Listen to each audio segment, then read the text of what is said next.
최근 미국이 이란을 공습하여 이란 최고 지도자 하메네이를 제거하였습니다. 이게 단순히 핵 협상 때문에 이란을 공습했다고 생각하시나요? 틀렸습니다. 중국 때문입니다. 너의 추측 아니냐고요? 최근 미국은 베네수엘라, 멕시코, 이란까지 직접 공격하거나 협조하여 정권을 무너뜨리고 있는데요. 위 세 개의 나라들은 전부 중국과 경제, 군사, 정치를 협력하는 공생 관계입니다. 마지막으로 중국과 최대 교역을 하고 자원의 30% 이상을 담당하는 이란을 끝내기에 들어간 겁니다. 앞으로는 어디까지 손을 뻗치게 될까요? 이번 영상은 통합본입니다. 타임라인을 통해 세 가지 영상을 확인하시며 정보 얻어가시길 바라겠습니다. 시작하겠습니다. 미군 특수부대가 베네수엘라 수도 카라카스에 침투해서 마두로 대통령과 그 부인을 체포하고 베네수엘라 국민들은 축제 분위기로 하루하루를 보내고 있습니다. 그런데 미국이 대체 왜 이렇게까지 극단적인 방법을 썼을까요? 단순히 마약 밀매, 석유 침탈 때문일까요? 미국이 자원 때문에 다른 나라 수장을 잡거나 하지 않습니다. 자원은 차고 넘칩니다.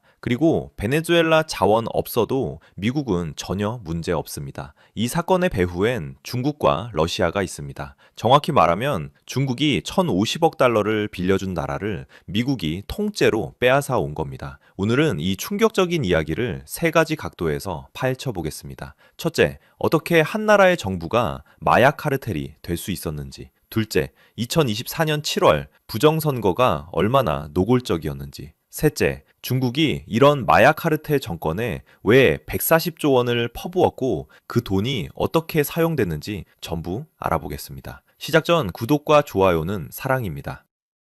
자, 먼저 가장 충격적인 부분부터 시작하겠습니다. 미국 법무부가 공개한 기소장을 보면 마두로 정권이 얼마나 체계적으로 마약 밀매를 해왔는지 나옵니다. 베네수엘라 군 고위 장성들, 정보기관 수장들, 심지어 대통령궁 사람들까지 모두 마약 사업에 연루되어 있었어요. 이들은 콜롬비아 게릴라 조직인 파르크와 손잡고 코카인을 미국으로 밀반입했습니다. 규모가 얼마나 되냐고요? 매년 200톤에서 250톤의 코카인이 베네수엘라를 거쳐 세계로 빠져나갔습니다. 이게 국가 단위로 조직적으로 이뤄진 거예요. 쉽게 비유하면 이렇습니다. 여러분이 아는 마약왕 파블로 에스코바르 기억나시죠? 그 사람은 한 사람이었어요. 근데 베네수엘라는 국가 전체가 에스코바르가 된 겁니다. 군대, 공항, 항만, 정보기관이 모두 마약 밀매에 동원됐어요. 그리고 이 마약 돈이 어디로 갔을까요? 권력 유지에 쓰였습니다. 군부에 뇌물 주고 경찰 매수하고 무장 조직 키우는데 썼어요.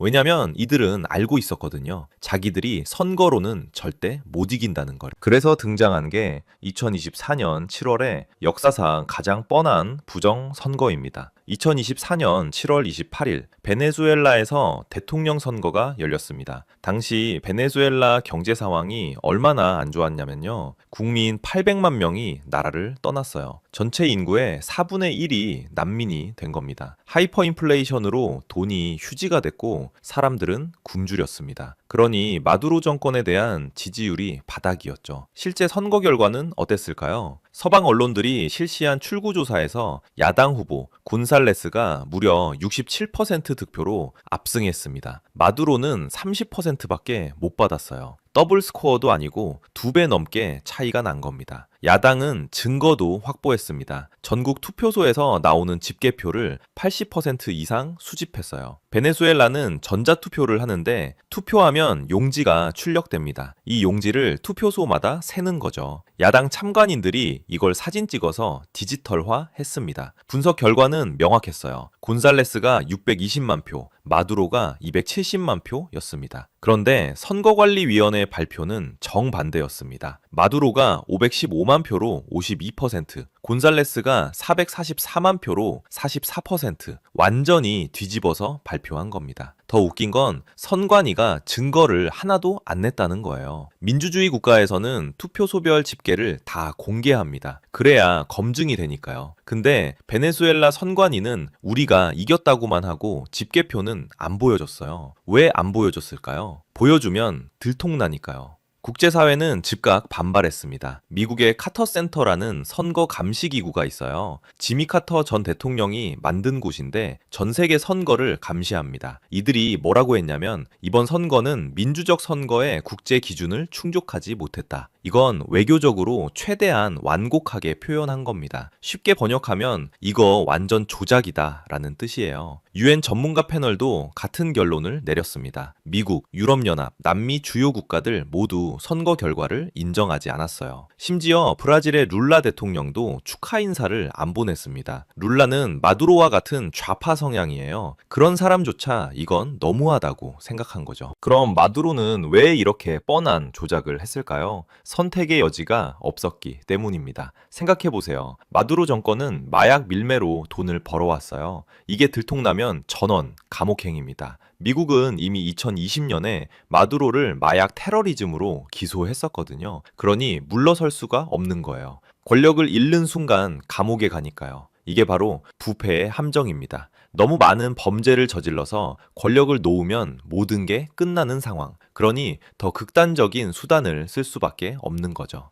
그런데 여기서 놀라운 사실이 하나 더 있습니다. 이런 마약 카르텔 정권을 중국이 살려줬다는 겁니다. 중국은 2007년부터 2016년까지 베네수엘라에 1,050억 달러, 우리 돈 140조 원을 빌려줬습니다. 왜일까요? 베네수엘라는 세계 최대 석유 매장량을 보유한 나라입니다. 무려 3,030억 배럴이에요. 사우디아라비아보다 많습니다. 중국 입장에서는 이렇게 생각한 거예요. 마두로가 독재자든 마약 왕이든 우리한테 석유만 주면 돼. 그래서 석유 담보 대출이라는 방식을 썼습니다. 아파트를 담보로 은행에서 돈을 빌리듯이 베네수엘라는 석유를 담보로 중국한테 돈을 빌렸어요. 갚을 때는 현금이 아니라 석유로 갚는 겁니다. 매달 일정량의 석유를 중국 배에 실어보내는 거죠. 중국에게 베네수엘라는 에너지 안보의 보험이었습니다. 만약 미국과 전쟁이 나면 어떻게 될까요? 미군이 말라카 해협을 막으면 중동 석유를 못 받아요. 그때를 대비한 대한공급처가 베네수엘라였던 겁니다. 실제로 2025년 12월 기준으로 베네수엘라는 하루 60만 배럴의 석유를 중국에 보내고 있었습니다. 그런데 여기에 더 어두운 그림자가 있습니다. 중국의 140조 원이 마두로 정권을 살렸고 그 정권이 국가 단위 마약 카르텔을 운영한 겁니다. 더 충격적인 건 마약 수익을 세탁하는 경로까지 있었다는 거예요. 미국 정부회계감사원 보고서를 보면 베네수엘라에서 불법 채굴된 금이 동아시아로 흘러들어간다고 나옵니다. 이 금은 마약 수익을 깨끗한 돈으로 바꾸는데 사용됩니다. 쉽게 설명하면 이렇습니다. 마두로 정권이 코카인을 팔아서 현금을 번다. 그 현금으로 불법 채굴금을 산다. 금을 동아시아로 수출한다. 깨끗한 돈으로 세탁된다. 중국이 직접 마약 밀매에 관여했다는 증거는 없습니다. 하지만 명백한 사실이 하나 있어요. 중국의 자금 지원이 없었다면 마두로의 마약 카르텔은 이렇게 오래 버틸 수 없었을 겁니다. 중국은 마두로가 뭘 하는지 몰랐을까요? 2020년에 미국이 마두로를 마약 테러리즘으로 기소했을 때 전 세계가 다 알았어요. 그런데도 중국은 계속 석유를 사주고 돈을 빌려줬습니다. 결국 중국은 몰랐다고 할 수 없는 겁니다. 그리고 바로 이 지점에서 미국이 폭발한 겁니다. 미국이 보기에 상황은 이랬습니다. 마약 카르텔이 부정선거로 권력을 유지하고 중국이 그 카르텔에 140조 원을 퍼부어주고 그 돈으로 카르텔은 더 많은 마약을 밀반입하고 마약 수익은 금으로 세탁되어 동아시아로 흘러가고 중국은 미국 견제용 석유 공급처를 확보하고 이게 미국 입장에서는 참을 수 없는 모욕이었던 거예요. 그래서 결정적인 순간이 옵니다. 2026년 1월 2일 오후 마두로가 중국 외교부의 추샤오치 특별대표를 만납니다. 남미 담당 중국 최고위 외교관이에요. 미국 정보기관이 판단하기에 이 회동에서 중국이 마두로에게 추가 자금을 지원하거나 마두로가 베네수엘라 핵심 자산을 넘기는 협상을 했을 가능성이 높습니다. 트럼프 행정부는 결론을 내렸습니다. 지금 안 움직이면 베네수엘라가 완전히 중국 손에 넘어가고 마약 카르텔은 더 강력해진다. 그로부터 10시간 후 미군 특수부대가 카라카스에 침투했습니다. 미국의 명분은 명확했습니다. 2024년 부정선거로 마두로는 합법적 대통령이 아니게 됐어요. 국가 원수에게 주어지는 면책 특권이 없는 겁니다. 게다가 마약 테러리즘 혐의로 이미 기소돼 있었고요. 쉽게 말하면 넌 진짜 대통령이 아니고 그냥 마약왕이니까 체포해도 돼 라는 논리였습니다. 그리고 실제로 그렇게 했습니다. 1월 3일 새벽 미군은 베네수엘라 최대 군사기지인 푸에르테 티우나를 급습했습니다. 마두로와 그의 부인을 체포했고 USS 이오지마 함으로 이송한 뒤 뉴욕으로 압송했어요. 이 과정에서 쿠바 군사고문 32명이 사망했습니다. 러시아가 공급한 방공미사일 시스템은 완전히 무력했고요. 자, 그럼 이제 앞으로 어떻게 될까요? 트럼프 대통령은 미국이 베네수엘라를 운영할 것이고 석유가 흐르게 만들 것이라고 했습니다. 지금 베네수엘라는 하루 100만 배럴밖에 못 만들어요. 2000년대에는 350만 배럴을 만들던 나라가 3분의 1로 쪼그라든 겁니다. 마두로 정권이 마약 밀매는 열심히 해도 석유 시설 관리는 안 했거든요. 미국은 쉐브론, 엑손모빌 같은 석유 회사들을 투입해서 이걸 2년 안에 150만 배럴까지 올리겠다는 계획입니다. 더 중요한 건 채무 문제입니다. 베네수엘라가 빚이 1,500억 달러가 넘어요. 이 중에 중국한테 빌린 게 최소 165억 달러, 많게는 600억 달러로 추정됩니다. 미국이 주도하는 새 정부가 들어서면 어떻게 할까요? 중국과 러시아한테 빌린 돈은 부당 채무라고 해서 안 갚을 가능성이 높습니다. 마약 카르텔한테 빌려준 돈은 불법 거래니까 무효라는 논리죠. 이건 중국한테는 100조 원이 넘는 손실이 될 수 있습니다. 물론 세상 일이 그렇게 간단하지만은 않습니다. 첫째, 베네수엘라 군부가 저항할 수 있습니다. 마두로는 체포됐지만 그의 부통령 델시 로드리게스와 군 장성들은 아직 권력을 잡고 있어요. 이들도 마약 사업에 연루돼 있으니 필사적으로 저항할 겁니다. 둘째, 남미 좌파 국가들이 강하게 반발하고 있습니다. 브라질의 룰라 대통령과 콜롬비아의 페트로 대통령은 주권 침해라고 비난했어요. 셋째, 중국과 러시아가 가만히 있지 않을 겁니다. 직접적인 군사 대응은 어렵겠지만 미국의 아킬레스건인 대만이나 남중국해에서 더 강한 압박을 가할 가능성이 높습니다. 베네수엘라를 내준 대가를 다른 곳에서 받아내려 할 것입니다.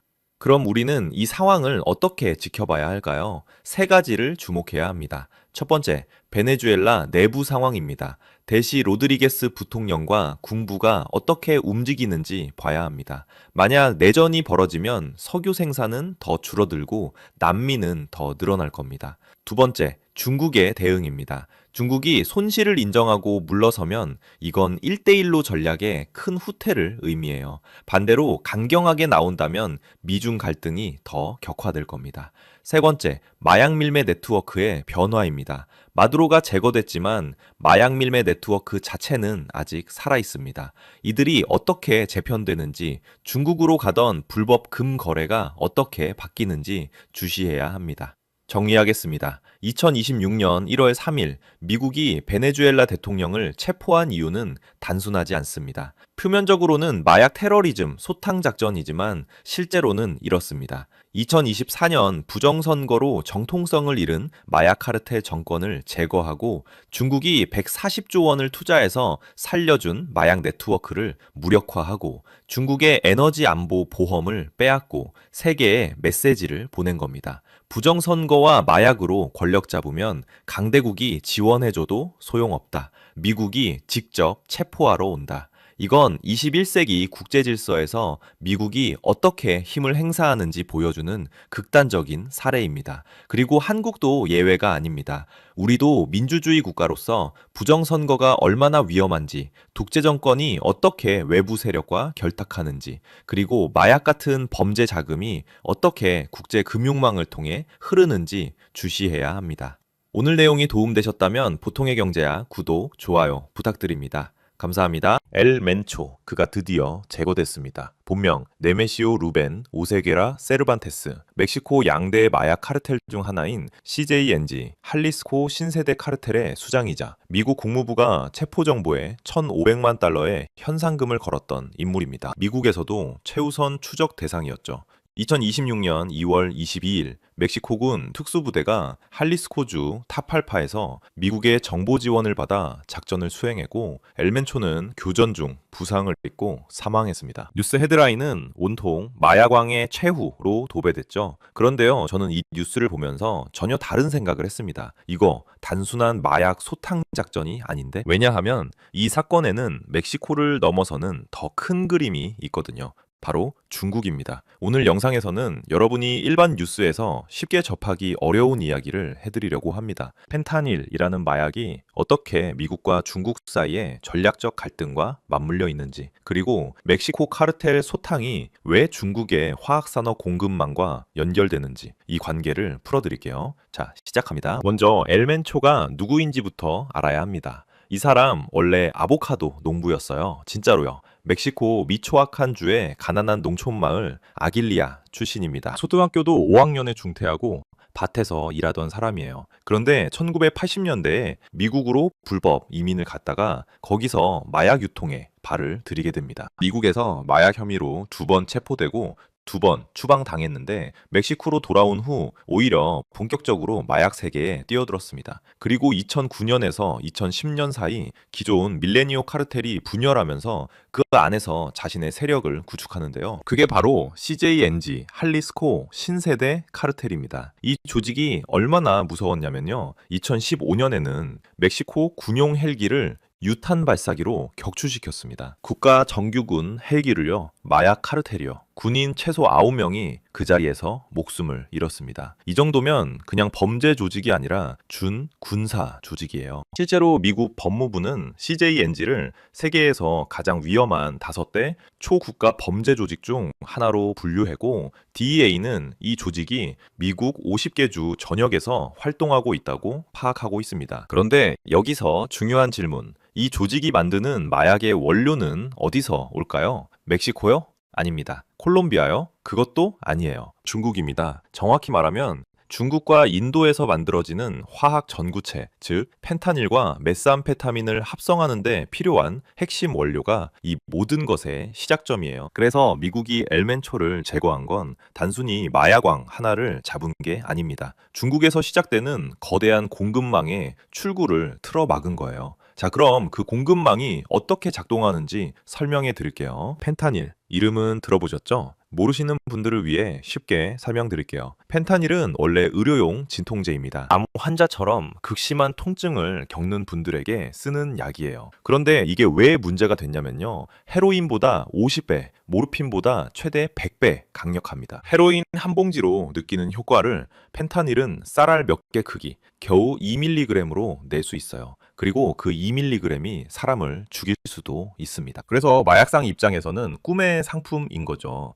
적은 양으로 엄청난 효과. 운반도 쉽고 숨기기도 쉽고 문제는 이게 너무 강력해서 사람이 죽는다는 겁니다. CDC 자료를 보면 합성 오피오이드, 그러니까 펜타닐이 주범인 과다복용 사망자가 2022년에 약 7만 4천 명, 2023년에도 7만 3천 명에 달했습니다. 최근 2024년에는 대폭 줄어들긴 했지만 여전히 수만 명이 매년 목숨을 잃고 있어요. 비교를 하나 드릴게요. 베트남 전쟁에서 미군 사망자가 총 5만 8천 명이었습니다. 펜타닐은 한 해만으로 그 숫자를 넘겼어요. 그래서 미국 내에서는 이걸 화학 전쟁이라고 부르는 목소리까지 나옵니다. 실제로 트럼프 행정부는 펜타닐과 그 핵심 전구체를 대량 살상 무기로 지정하기까지 했죠. 총 한 발 안 쏘고 매년 수만 명을 죽이는 전쟁인 셈입니다. 그런데 여기서 핵심 질문, 이 펜타닐은 누가 만들까요? 멕시코 카르텔? 반만 맞았어요. 멕시코 카르텔은 조립을 합니다. 레고 블록을 조립해서 완성품을 만드는 것처럼요.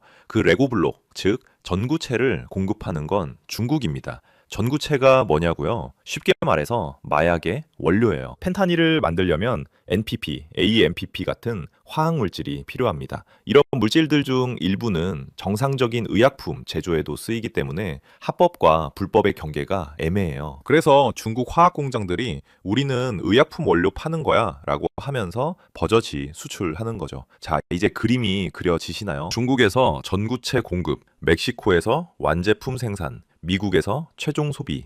이게 펜타닐의 글로벌 공급망입니다. 멕시코 카르텔은 유통과 조립 담당, 진짜 원료 공장은 중국에 있어요. 미국 국무부의 2025년 국제 마약 통제 전략 보고서에 따르면 중국 기업들은 불법 펜타닐 제조에 사용되는 전구체 화학물질과 장비의 최대 공급원입니다. 여기에 중국에서 수입한 알약 프레스기까지 멕시코로 들어가고 있어요. 이건 우연이 아닙니다. 시스템입니다. 자, 여기서부터가 진짜 흥미로운 부분입니다. 중국 공장이 멕시코 카르텔한테 화학물질을 팔잖아요. 그럼 결제는 어떻게 할까요? 은행 송금? 그랬다가는 바로 잡혀요. 미국 재무부가 전 세계 달러 거래를 감시하거든요. 스위프트라고 들어보셨죠? 국제은행 간 결제 시스템인데 이걸 미국이 쥐고 있어요. 그래서 러시아가 제재 먹었을 때 스위프트에서 잘린 거잖아요. 마약 거래에 은행을 쓰면 바로 동결입니다. 그래서 이 사람들이 찾은 게 뭐냐면요. 암호화폐입니다. 특히 테더, USDT 같은 스테이블 코인 1USDT가 1달러 가치를 유지하도록 설계돼 있어서 비트코인처럼 가격이 출렁이지 않아요. 마약상 입장에서는 어제 1억이었는데 오늘 8천만 됐네? 이런 일이 없는 거죠. 가치가 안정적이면서 추적은 어렵고 완벽한 범죄 자금인 셈이에요. 규모가 어느 정도냐고요? 2022년 DEA는 CJNG가 바이낸스 거래소를 이용해 최대 4천만 달러의 마약 수익을 암호화폐로 세탁한 정황을 포착했습니다. 2024년에는 시날로아 카르텔 연계 LA 기반 자금 세탁 네트워크가 중국 지하은행과 손잡고 5천만 달러 이상을 세탁한 혐의로 기소됐고요. 그리고 2025년 8월 미국 재무부 산하 핀센이 발표한 분석에 따르면 2020년부터 2024년까지 중국 자금 세탁 네트워크와 관련된 의심거래 규모가 무려 3,120억 달러에 달했습니다. 단순히 마약 결제만이 아니라 부동산 투자, 무역 기반 돈 세탁까지 포함된 거대한 지하 금융 시스템이 가동되고 있는 겁니다. 왜 이렇게 커졌냐고요? 중국 정부의 외환 통제 때문입니다. 중국은 개인이 해외로 돈을 보내는 걸 엄격하게 제한해요. 연간 5만 달러 한도가 있거든요. 그런데 부유층이나 회색지대에서 영업하는 화학 공장들은 이 돈을 중국 밖으로 빼고 싶어 합니다. 어떻게? 카르텔이 미국에서 마약을 팔아 벌어들인 달러 현금, 이걸 중국인 브로커가 받아서 중국 내에서 위안화로 바꿔주는 거예요. 서로가 서로에게 필요한 존재인 거죠. 카르텔은 현금을 처리할 통로가 필요하고 중국 부유층은 외환 통제를 우회할 달러가 필요하니까요. 실제로 미국 블록체인 분석 회사 TRM 랩스가 2024년 조사한 결과 26개 도시 16개 성에 걸친 중국 전구체 제조업체 120곳 이상 중 97%가 암호화폐 결제를 제공하고 있었습니다. 97%, 거의 전부예요. 그래서 제가 이렇게 표현합니다. 암호화폐는 카르텔과 중국 공장을 잇는 보이지 않는 혈관이 되었다. 눈에 안 보여요. 근데 피는 계속 흐르고 있는 거예요. 자, 그럼 이 마약 자금을 세탁하는 건 누가 하냐고요? 여기서 등장하는 게 미국 수사당국이 중국 자금 세탁 네트워크, 영어로 CMLNS라고 부르는 조직들입니다. 이건 특정 카르텔 하나가 아니에요. 중국계 브로커들이 운영하는 전문적인 돈 세탁 시스템입니다. 이 네트워크가 어떻게 작동하냐면요. 예를 들어 볼게요. 멕시코 카르텔이 미국에서 마약 팔아서 현금 수백만 달러를 벌었어요. 이 돈을 그냥 은행에 넣으면 바로 신고 들어가죠. 그래서 중국 브로커한테 연락합니다. 그럼 이 브로커들이 뭘 하냐면요. 미국 전역에 깔린 현금 수거책, 이른바 머니뮤를 동원해서 현금을 수거합니다. 그 돈을 위장기업 계좌에 분산 입금하거나 암호화폐로 바꾸고요. 동시에 중국 내에서는 달러가 필요한 부유층이나 사업가에게 위안화를 받고 동일 금액의 달러를 연결해 줍니다. 이걸 미러 거래라고 해요. 실물 돈이 국경을 넘지 않아도 장부상으로 정산이 되는 거죠. 규모가 어마어마합니다. 한 건의 기소만 봐도 한 중국인 여성 브로커가 2년도 안 되는 기간에 9천만 달러를 세탁했다고 자백했습니다. 시날로아 카르텔, CJNG 모두 이 네트워크의 고객이에요. 미국 법무부와 재무부가 여러 기소와 제재를 통해 이 연결을 확인했고요. 왜 하필 중국 조직이 이걸 하냐고요? 두 가지 이유가 있어요. 첫째, 중국의 거대한 지하 금융 전통. 중국에는 페이첸이라는 비공식 송금 시스템이 있어요. 나는 돈이라는 뜻인데 당나라 시대부터 1200년 넘게 이어져 온 겁니다. 실물 돈을 움직이지 않고 장부만 맞추는 방식이에요. 중동의 하왈라 시스템과 비슷하죠. 이 전통이 현대의 디지털 도구와 결합되면서 글로벌 자금 세탁 인프라로 진화한 겁니다. 둘째, 구조적 수요.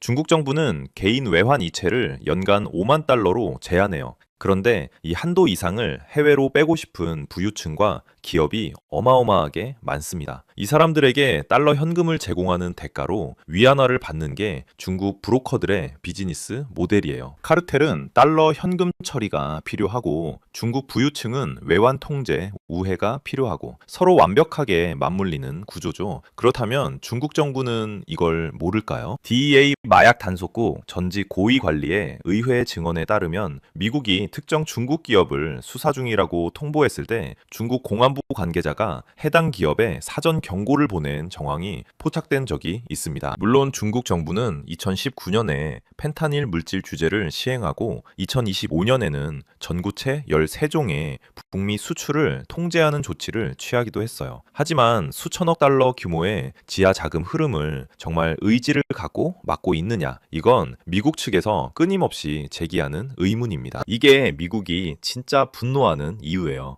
자, 여기서 더 기괴한 이야기 해드릴게요. 암호화폐도 결국 블록체인에 디지털 흔적이 남잖아요. 그래서 일부 거래는 아예 돈 자체를 쓰지 않습니다. 뭘로 결제하냐고요? 야생동물이요. 농담이 아닙니다. 멕시코 캘리포니아만의 토토아바라는 멸종위기 물고기가 있어요. 이 물고기의 불해가 중국에서 전통 요리와 약재, 심지어 투기 상품으로 엄청난 가격에 팔립니다. 킬로그램당 최대 6만에서 8만 5천 달러. 바다의 코카인이라는 별명이 붙을 정도예요. 실제 코카인보다 비쌉니다. 브루킹스 연구소의 현장 조사에 따르면 멕시코 카르텔은 이런 야생동물 제품을 중국 거래상에게 넘기고 그 대가로 펜타닐과 메스암페타민 전구체를 받는 가치 교환을 하고 있습니다. 토토아바, 불에만이 아니에요. 해삼, 전복, 상어 지느러미, 파충류, 로즈우드까지 중국 시장에서 높은 가격에 팔리는 것이면 뭐든 교환 수단이 됩니다. 이 연결이 얼마나 조직화 됐냐면요. 2024년 캐나다 국경서비스청이 입수한 보고서에 따르면 토토아바 밀수를 전문으로 하는 중국 멕시코 합동 범죄 조직이 등장했습니다. 이름이 드래곤 카르텔이에요. 멕시코 카르텔이 토토아바를 밀어주고 중국 삼합회가 펜타닐 전구체를 보내주는 구조죠. 캐나다 밴쿠버 항구까지 경유지로 이용되고 있었습니다. 왜 이렇게까지 하냐고요? 돈의 흔적이 완전히 사라지거든요. 달러 추적? 못해요. 암호화폐 추적? 그것도 못해요. 냉동 해산물 컨테이너에 토토아바 불에 숨겨서 보내면 끝이에요. 한마디로요, 돈이 안 보인다고요? 이제는 멕시코의 생태계 자체가 중국으로 흘러 들어가는 겁니다. 이 밀수 때문에 세계에서 가장 희귀한 해양 포유류인 바키타 돌고래는 이제 개체수가 한 자릿수까지 줄었어요. 이쯤 되면 이게 단순 범죄가 아니라 시스템이라는 걸 느끼셔야 해요. 마약, 자금 세탁, 야생동물 밀수가 하나의 공급망 안에서 맞물려 돌아가는 지하경제 생태계, 그 한쪽 끝에 중국이 있습니다. 자, 여기서 잠깐 무서운 이야기 해드릴게요.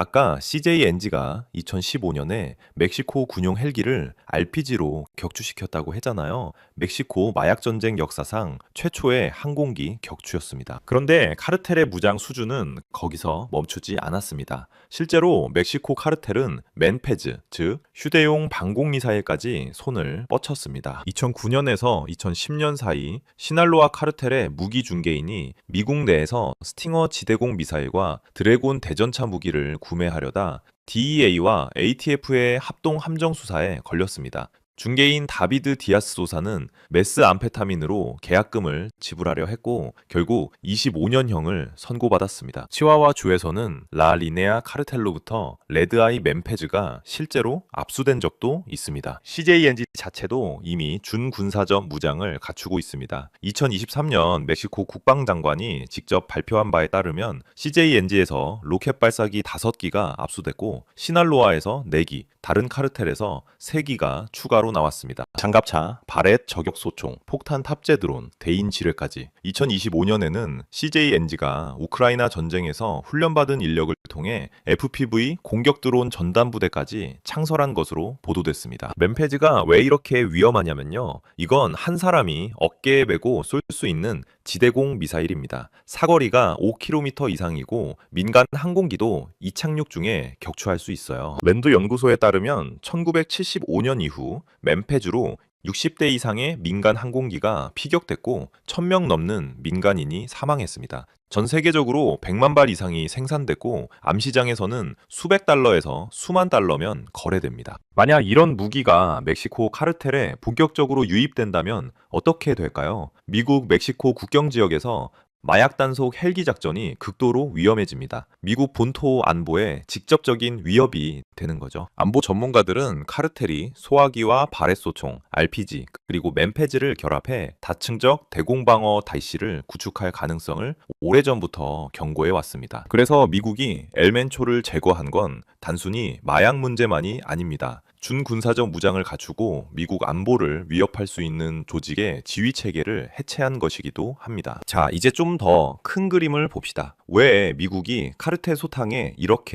사활을 거는 걸까요? 우선 마약 문제 자체가 거대합니다. 합성 오피오이드로 인한 미국인 사망자가 2022에서 2023년 연간 7만 명을 넘었습니다. 2024년에 들어서야 비로소 감소세로 돌아섰지만 여전히 연간 수만 명이 목숨을 잃고 있어요. 이것만으로도 미국에게는 국가 비상사태입니다. 하지만 여기에 지정학적 맥락이 겹칩니다. 지금 중국 경제 상황을 보세요. 헝다와 비구이 위안이 줄줄이 디폴트하면서 부동산 시장이 심각한 침체에 빠졌습니다. 청년 실업률은 공식 통계로도 16에서 19% 수준이고 2023년 6월에는 21.3%까지 치솟아 당국이 아예 발표를 중단했다가 통계 방법론을 바꿔서 다시 내놓았을 정도예요. 외국인 직접 투자는 2024년 27% 급감했고 국제 수지 기준으로는 순 FDI가 30년 만에 최저 수준으로 떨어졌습니다. 달러가 왜 중요하냐고요? 스위프트 기준으로 전 세계 국제 결제의 약 50%가 여전히 달러로 이루어집니다. 외환 거래에서는 거의 90%의 달러가 관여해요. 중국 기업이 원자재를 수입하거나 해외 채무를 상환하려면 달러가 필수적입니다. 그런데 정상적인 달러 유입 경로가 좁아지고 있어요. 이런 상황에서 비공식적 자금 흐름이 주목받습니다. 글로벌 파이낸셜 인티그리티 등의 연구에 따르면 중국은 무역 서류 조작, 지하 환전망, 암호화폐를 통한 대규모 자본 이동이 오래전부터 존재해 왔습니다. 다만 주의할 점은 학술적으로 더 잘 문서화된 것은 중국에서 돈이 빠져나가는 자본 유출 문제라는 겁니다. 마약 전구체 대금이 달러로 중국에 유입되는 것은 사실이지만 그 규모가 중국 거시경제에 얼마나 영향을 미치는지는 아직 정확히 추정된 바 없습니다. 그럼에도 미국의 전략적 계산에 중국 요소가 포함되어 있다는 점은 분명합니다. 트럼프 행정부가 2025년 CJNG를 외국 테러 조직으로 지정한 것, 중국발 전구체에 대한 제재를 강화한 것, 카르텔 자금 세탁에 관여한 중국 네트워크를 집중 기소하는 것. 이 모든 조치는 마약 문제와 대중국 압박이 하나의 정책 안에서 맞물려 돌아가고 있다는 것을 보여줍니다. 표면적으로는 마약과의 전쟁이지만 그 안에는 중국의 비공식 금융 네트워크를 교란하려는 전략적 의도가 함께 작동하고 있는 겁니다. 그런 와중 엘멘초가 죽었습니다. 2026년 2월 22일 할리스코주 타팔파에서 멕시코군의 작전 중 부상을 입고 멕시코시티로 이송되던 중 사망했어요. 미국 정보기관이 위치 정보를 제공한 합동 작전이었습니다. 그럼 CJNG는 끝났을까요? 전문가들의 답은 아니요입니다. CJNG는 이미 철저하게 분권화된 조직이거든요. DEA가 직접 프랜차이즈 비즈니스 모델이라고 표현했을 정도예요. 맥도날드 창업자가 죽어도 맥도날드가 안 망하듯이 각 반독립적 그룹이 자체적으로 조달, 생산, 유통을 수행합니다. 본부에 수익의 일정 비율을 상납하되 운영 자체는 자율적이에요. 40개국 이상에서 활동하고 미국 50개 주 전역에 연결망을 가지고 있죠. 실제로 엘멘초 사망 직후 CJNG는 20개 주에 걸쳐 차량 방화와 도로 봉쇄로 대응했습니다. 조직이 살아있다는 것을 입증한 셈이에요. 미국도 이걸 잘 알고 있습니다. 그래서 킹핀 전략과 함께 금융 차단 전략을 병행하고 있어요. 사람만 잡는 게 아니라 돈줄을 치는 겁니다. 핵심 도구가 재무부 해외자산 통제국 오펙의 SDN 리스트입니다. Specially Designated Nationals. 이 리스트에 이름이 오르면 미국 금융 시스템에서 완전히 퇴출돼요. 달러 거래가 불가능해지고 미국 은행과 거래하는 모든 글로벌 은행과의 거래도 사실상 차단됩니다. 국제 무역에서 매장당하는 것과 다름없어요. 오펙은 2021년부터 행정명령 14059를 근거로 펜타닐 전구체를 수출한 화학 기업들을 집중 제재하고 있습니다. 2023년에는 한 해에 중국 관련 마약 제재가 44건에 달했어요. 2024년에는 바이든, 시진핑 간 마약 협력 합의 영향으로 2건으로 급감했지만 2025년 트럼프 행정부가 돌아오면서 제재가 다시 대폭 강화됐습니다. 광저우 텅이의 화학 같은 기업이 형사 기소와 동시에 SDN 리스트에 올라가는 시기예요. 동시에 미국은 멕시코의 관세로 압박을 가하고 있습니다. 2025년 2월 트럼프 행정부는 펜타닐 유입을 근거로 멕시코산 제품에 25%의 추가 관세를 부과했어요. USMCA 무역협정에 부합하는 상품은 면제되지만 비적합 상품에는 이 관세가 그대로 적용됩니다. 7월에는 30%로 인상했고요. 멕시코 수출의 약 절반이 비USMCA 상품이니 경제적 타격이 상당합니다. 카르텔을 안 잡으면 관세를 올린다는 메시지가 분명한 거죠. 실제로 셰인바움 대통령은 취임 이후 전임 아물로보다 훨씬 공격적으로 카르텔 단속에 나섰고 엘멘초 작전 자체가 미국 정보 지원 하에 이루어진 멕시코 미국 공조의 결과물입니다. 이 모든 조치에는 대중국 압박이라는 전략적 요소가 겹쳐 있습니다. 전구체 공급망의 금융 네트워크를 차단하면 중국 화학 기업들의 불법 수익 경로가 좁아지고 카르텔과 중국 간 자금 세탁 네트워크가 타격을 받습니다. 마약 정책, 무역 정책, 대중국 제재가 하나의 정책 프레임 안에서 동시에 작동하고 있는 구조예요. 다만 이것이 중국 거시경제 전체를 흔들 만한 규모인지는 별개의 문제입니다. 불법 전구체 거래 대금은 중국 경제 전체에서 극히 작은 비중을 차지하고 미국 정부가 공식적으로 중국 경제 경착륙 유도를 전략 목표로 명시한 적은 없습니다. 여러분 어떠셨나요? 마약 전쟁이라고 하면 총 쏘고 쫓고 쫓기는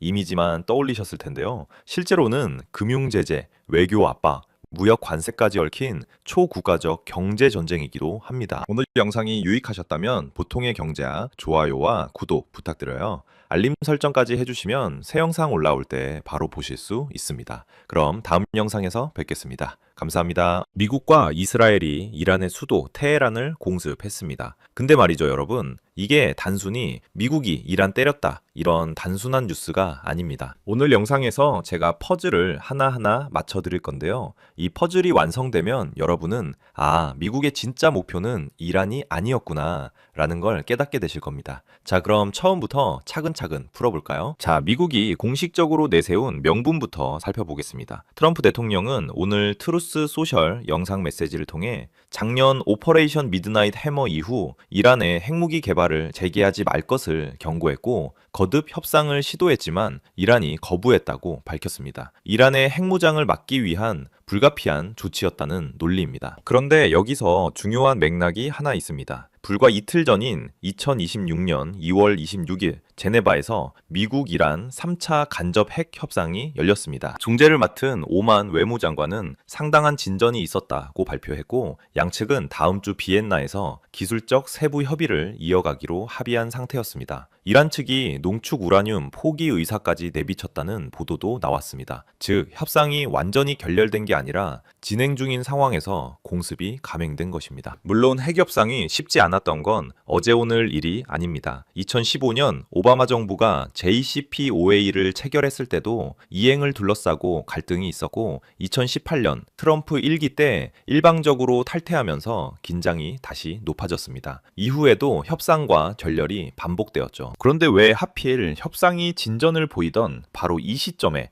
공습을 결정한 것일까요? 여기서 시야를 좀 더 넓혀보면 흥미로운 그림이 보입니다. 미국은 올해 들어 1년의 강경 군사행동을 연속적으로 전개했습니다. 1월 3일에는 미 특수부대가 베네수엘라 카라카스를 급습해 마두로 대통령을 체포했습니다. 2월 22일에는 멕시코군이 미국의 정보 지원을 받아 할리스코 신세대 카르텔 CJNG 수장 엘멘초를 사살했습니다. 그리고 오늘 2월 28일 이란 공습이 이어졌습니다. 남미, 중미, 중동으로 이어지는 이 행보에서 일부 분석가들은 공통된 패턴을 읽어냅니다. 이 세 지역 모두 중국과 경제적, 전략적 연결고리가 있는 곳이라는 점입니다. 베네수엘라는 중국의 주요 원유 수입 처이자 투자 대상국이었고, 이란 역시 중국과 장기 전략적 협력 관계를 맺고 있습니다. 다만 멕시코 카르텔의 경우 중국과의 관계는 주로 펜타닐 원료, 물질 공급망에 한정되어 있어 새 사건을 하나의 대중국 전략으로 직결시키는 데에는 신중할 필요가 있습니다. 그래도 이 흐름 속에 어떤 전략적 맥락이 있는 건 아닌지 이제부터 좀 더 깊이 들여다보겠습니다. 자, 시간을 2달 전으로 돌려봅시다.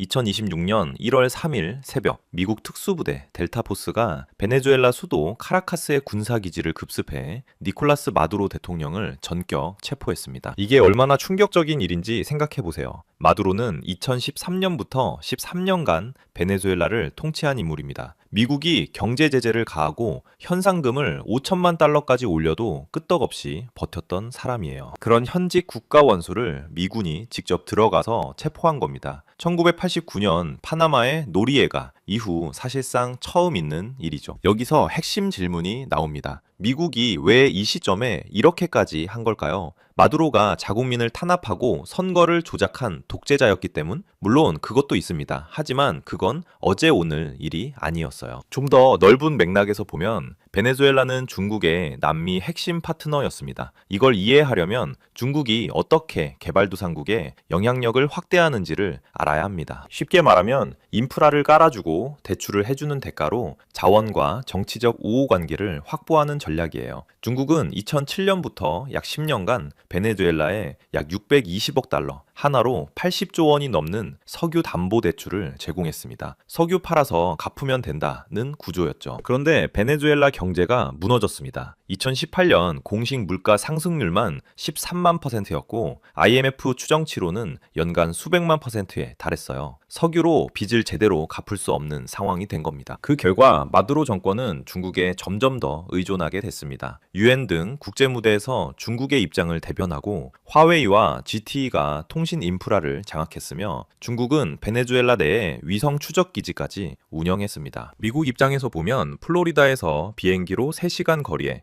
중국과 긴밀한 전략적 관계를 유지하는 나라가 버티고 있었던 셈이죠. 마두로 체포 이후 상황은 빠르게 변했습니다. 중국에 대한 미 상환 채무는 약 100에서 120억 달러로 추산되는데 현재 과도정부 체제에서 이 부채의 상환 여부가 불투명해졌습니다. 새로운 베네수엘라 지도부 일각에서는 마두로 정권 시절에 중국 대출이 부당하게 체결됐다며 이를 무효화하려는 움직임을 보이고 있고 미국이 석유 수출 대금의 흐름을 통제하면서 중국의 채권 회수는 더욱 어려워진 상황입니다. 물론 일부 분석가들은 미국 주도의 석유 산업 복구가 오히려 중국의 채권 회수 기회를 줄 수 있다고 보기도 합니다. 상황이 단순하지는 않지만 중국에게 상당한 타격인 것은 분명합니다. 이것이 올해 미국이 날린 첫 번째 펀치였습니다. 마두로 체포 이후 약 7주가 지난 2026년 2월 22일 이번엔 멕시코에서 큰 사건이 터졌습니다. 멕시코 최대 마약 카르텔 할리스코 뉴 제너레이션 카르텔 CJNG의 수장 네메시오 오세게라 세르반테스 별명 엘멘초가 멕시코 군의 급습 작전으로 사살된 겁니다. 할리스코 주 타팔파에서 벌어진 이 작전에는 미국 정보기관의 지원이 뒷받침됐습니다. 마약왕 잡았으면 된 거 아니야? 이렇게 생각하실 수 있어요. 맞아요. 표면적으로는 그래요. 근데 왜 이걸 중국이랑 연결하느냐? 여기서 펜타닐이 등장합니다. 펜타닐은 모르핀보다 100배, 헤로인보다 50배 강력한 합성 마약이에요. 소금 한 알 크기로도 사람을 죽일 수 있습니다. 이게 미국 사회를 뒤흔들고 있어요. 2023년 한 해에만 합성 오피오이드, 대부분 펜타닐, 과다 복용으로 약 7만 3천 명이 사망했습니다. 2024년엔 상당히 줄었지만 여전히 5만 명이 넘는 수준이에요. 매년 9.11 테러 희생자의 15배에서 20배에 달하는 사람이 이 마약 하나 때문에 죽고 있는 겁니다. 그럼 이 펜타닐의 원료는 어디서 올까요? 중국입니다. 펜타닐을 합성하려면 전구체라는 화학 원료가 필요한데 이 전구체의 주요 공급원이 중국이에요. 중국 업체들이 전구체를 멕시코 카르텔에 팔고 카르텔은 이걸로 펜타닐을 제조해 미국에 밀수출합니다. CJNG만 해도 마약 밀매로 연간 수십억 달러의 수익을 올린다는 정부 당국의 추산이 있습니다. 여기서 끝이 아닙니다. 카르텔은 이 돈을 어떻게 세탁할까요? 미국 재무부가 공식적으로 경고한 대로 중국계 자금 세탁 네트워크가 깊이 관여하고 있습니다. 카르텔이 미국 내에서 번 달러를 중국계 브로커에게 넘기면 브로커는 중국의 외환 반출 규제를 피하려는 중국인 고객들에게 이 달러를 팔고 중국 내에서는 위안화로 정산합니다. 카르텔은 달러를 세탁하고 중국 자본가들은 해외 달러를 확보하는 상호 이익 구조죠. 이건 음지의 연결고리입니다. 양지에서는 또 다른 문제가 있었어요. 바로 니어쇼어링입니다. 미국이 중국산 제품에 관세를 올리자 기업들이 멕시코에 공장을 짓기 시작했어요. 미국과 가깝고 USMCA 협정 덕에 관세 혜택을 받을 수 있으니까요. 문제는 일부 중국 기업들이 이걸 우회 전략으로 활용한 겁니다. 멕시코에 공장을 세우고 중국에서 부품을 가져와 조립만 해서 멕시코산으로 미국에 수출하는 방식이죠. 미국 입장에서 보면 앞문으로 중국을 막아놨더니 뒷문인 멕시코로 들어오는 셈입니다. 거기에 펜타닐 전구체 공급과 자금 세탁까지 이런 복합적인 압력이 작용하고 있었습니다. 실제로 멕시코 정부도 변화를 보이고 있어요. 다만 이건 엘멘초 사살의 직접적 결과라기보다는 더 큰 흐름의 일부입니다. 멕시코는 이미 2025년 1월부터 중국 수입품 규제를 강화하는 산업정책을 시행했고 2026년 초부터는 중국산 제품에 최대 35%의 관세를 부과하기 시작했습니다. 2026년 7월 예정된 USMCA 검토를 앞두고 미국의 압박이 커진 결과죠. 중국 입장에서는 베네수엘라에서 핵심 파트너를 잃은 데 이어 멕시코 우회 경로까지 좁아지고 있는 상황입니다. 여기까지 정리하면 이렇습니다. 1월 3일 베네수엘라 마두로 체포로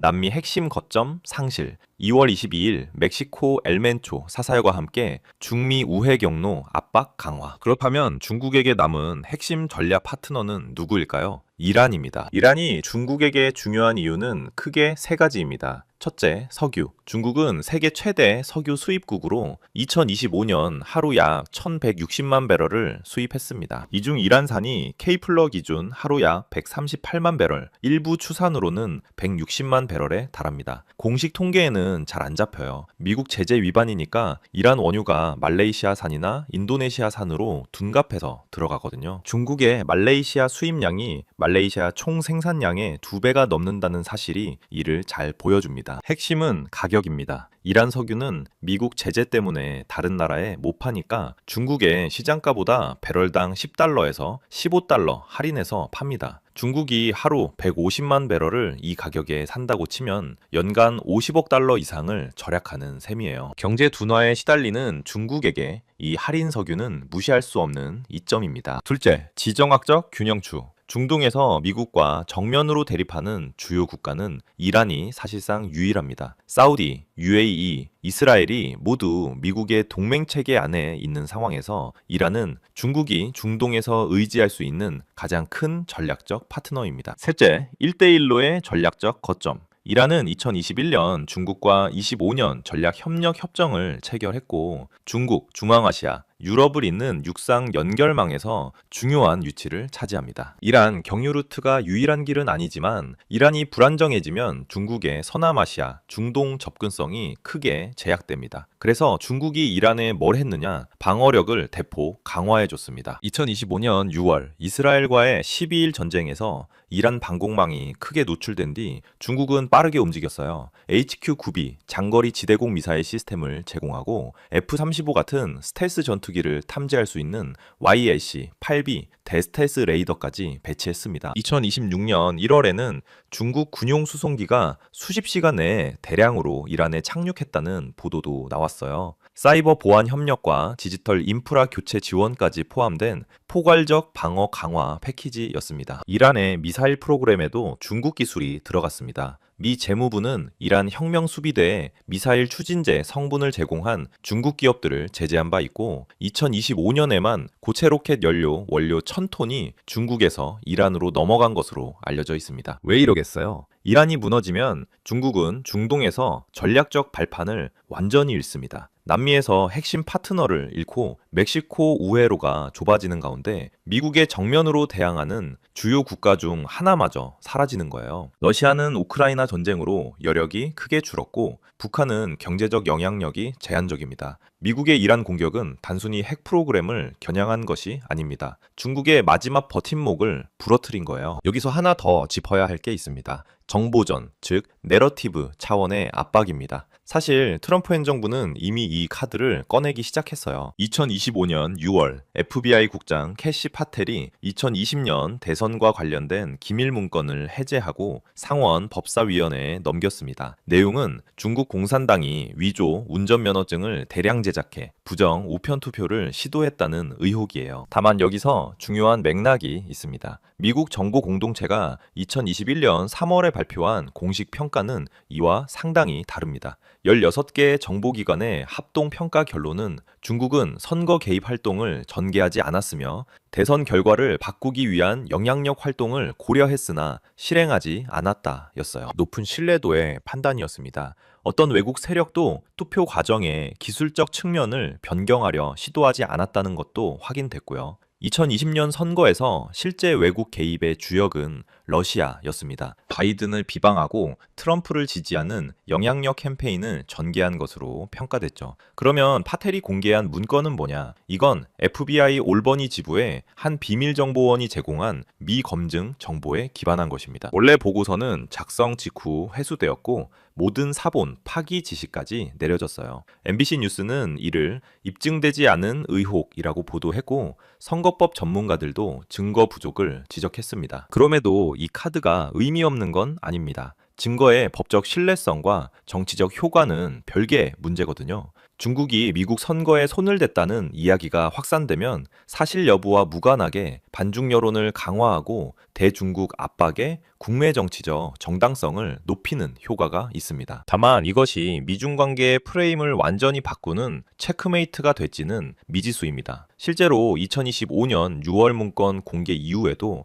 트럼프 행정부는 에이펙에서 시진핑과 정상회담을 추진했고 미국 기업의 대중국 거래나 유학생 교류가 전면 중단되지는 않았어요. 무역전쟁, 기술 패권, 대만 문제 같은 기존 프레임이 여전히 미중 갈등의 핵심 축이고 선거 개입 의혹은 이를 보완하는 추가 카드 정도로 보는 게 현실적입니다. 트럼프가 이 카드를 언제 쓸지는 아무도 몰라요. 근데 논리적으로 생각해 보세요. 삼각 포위망으로 중국의 손발을 다 묶어놨잖아요. 이제 남은 건 목 조르는 것 뿐이에요. 그게 바로 대선 개입 폭로일 가능성이 높다고 저는 봅니다. 여러분, 오늘 영상 정리해 드릴게요. 2026년 2월 28일 어제 벌어진 이란 공습. 이건 단순히 미국이 이란 때렸다가 아니에요. 지난 2개월간 미국이 베네수엘라, 멕시코, 이란을 연달아 타격하면서 완성한 중국 삼각 포위망의 마지막 조각이에요. 목표는 명확합니다. 중국의 완전한 고립, 에너지 공급원 끊고 우회로 막고 정치적 우군 제거하고 거기에